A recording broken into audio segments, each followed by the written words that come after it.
Hello everyone. इस video में हम लोग लेसन 17 यानी पार्ट 17 देखेंगे पब्लिक एडमिनिस्ट्रेशन एमसीक्यू सीरीज़ का। और इसमें हम लोग क्वेश्चन 111 टू 115 कवर करेंगे। That is 5 question out of 1000 question. और इस वीडियो में आपको हर एमसीक्यू के बाद लगभग 10 सेकंड का समय मिलेगा, जहां आपको अपने करेक्ट आंसर मार्क करने और बताना है लास्ट में कमेंट करके आपके कितने ऑप्शंस करेक्ट हुए। So let's start. Question 111, when was the all India services act passed by the parliament of India? All India services act कब पास किया गया था, किस ईयर में पास किया गया था पार्लियामेंट ऑफ इंडिया के द्वारा? ऑप्शन ए 1950, बी 1951, सी 1960 और D 1961।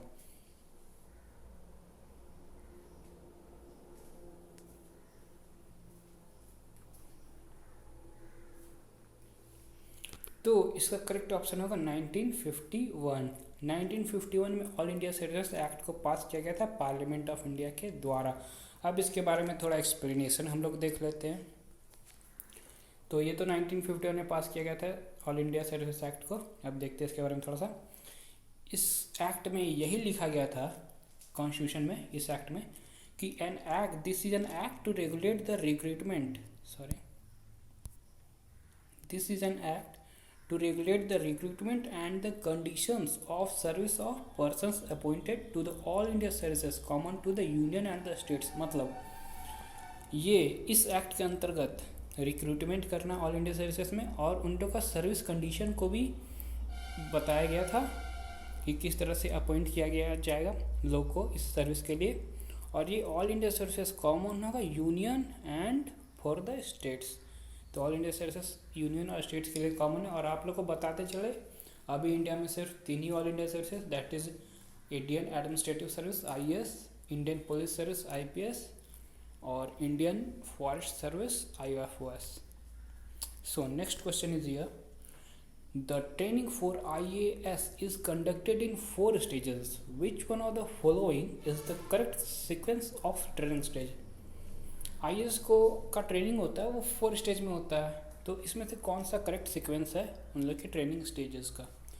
A foundational, professional, field and institutional, B foundational फिर institutional, field and then professional, C foundational then field then professional and then institutional, और D institutional then foundational then field and then professional.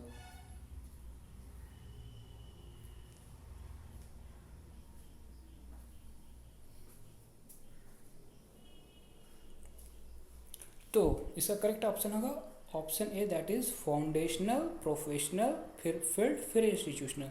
किसी भी trainee को IAS के लिए जो training होता है उसमें सबसे पहले फाउंडेशनल स्टेज आता है, फिर प्रोफेशनल स्टेज आता है, फिर फील्ड, फिर इंस्टीट्यूशनल स्टेज आता है।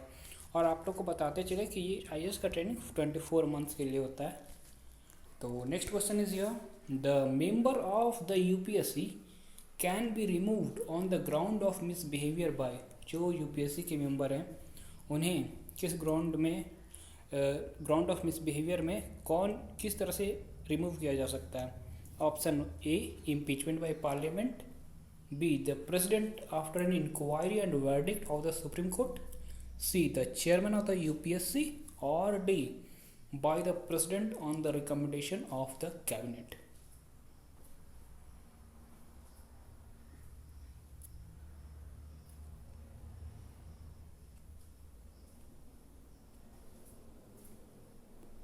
तो इसका करेक्ट ऑप्शन होगा बी, यानी the president after inquiry and verdict of the Supreme Court. किसी यूपीएससी के मेंबर को अगर मिसबिहेवियर के ग्राउंड में बाहर करना है तो उसके लिए सुप्रीम कोर्ट इंक्वायरी करेगा अपने वर्डिक्ट पे, और फिर प्रेसिडेंट उसको रिमूव कर देंगे उस यूपीएससी के मेंबर को। थोड़ा इस बारे में और एक्सप्लेनेशन देख लेते हैं। तो ये जो सुप्रीम कोर्ट का एडवाइस होता है यूपीएससी के किसी मेंबर को रिमूव करने के लिए on the basis of misbehaviour, ये बाइंडिंग होता है और प्रेसिडेंट के ऊपर, इसको प्रेसिडेंट को मानना ही है। तो next question is here, which one of the following is not created by an act of parliament? इनमें से कौन सा पार्लियामेंट के एक्ट के थ्रू क्रिएट नहीं किया गया है? A National Commission for Backward Classes, B UGC यानी University Grant Commission, C Atomic Energy Commission और डी रेलवे बोर्ड।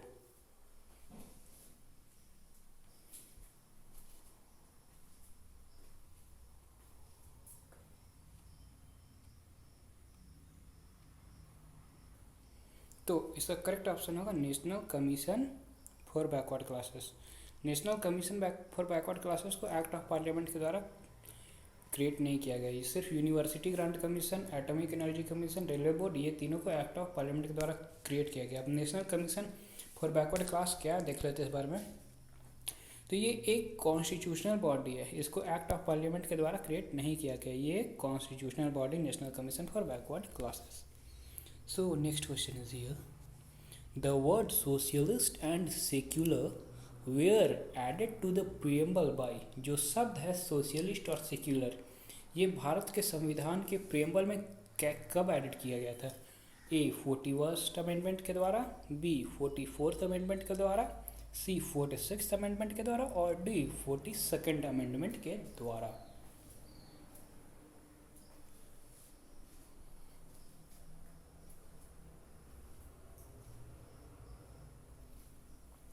तो इसका करेक्ट ऑप्शन होगा option D, that is 42nd amendment के द्वारा वर्ड सोशलिस्ट एंड सेक्युलर को प्रियम्बल में add किया गया था। अब 42nd अमेंडमेंट के बारे में थोड़ा देख लेते हैं। 42nd अमेंडमेंट के बारे में थोड़ा देख लेते हैं। ये 42nd अमेंडमेंट 1976 में लाया गया था।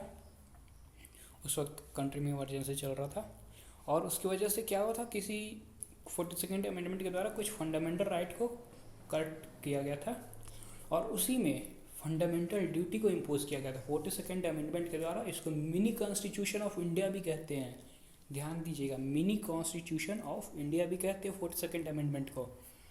और इसमें फंडामेंटल ड्यूटी डाला गया था article 51A as we all know, और यहीं पे सोशलिस्ट और सेक्युलर वर्ड को ऐड किया गया प्रियम्बल में।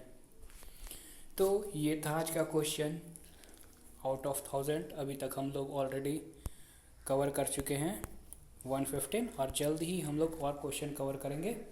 आप लोग जुड़े रहिए और पिछली वीडियो अगर आप अभी तक नहीं देखे तो जरूर देखिए और कमेंट करके भी ये बताइए कि आपके कितने ऑप्शंस करेक्ट हुए। और अगर आपको लगता है कि किसी टॉपिक में आपको डिटेल्ड एक्सप्लेनेशन चाहिए तो वो भी कमेंट करके बताइए, हम लोग उस टॉपिक को जरूर देखेंगे। So for now thanks a lot, thanks.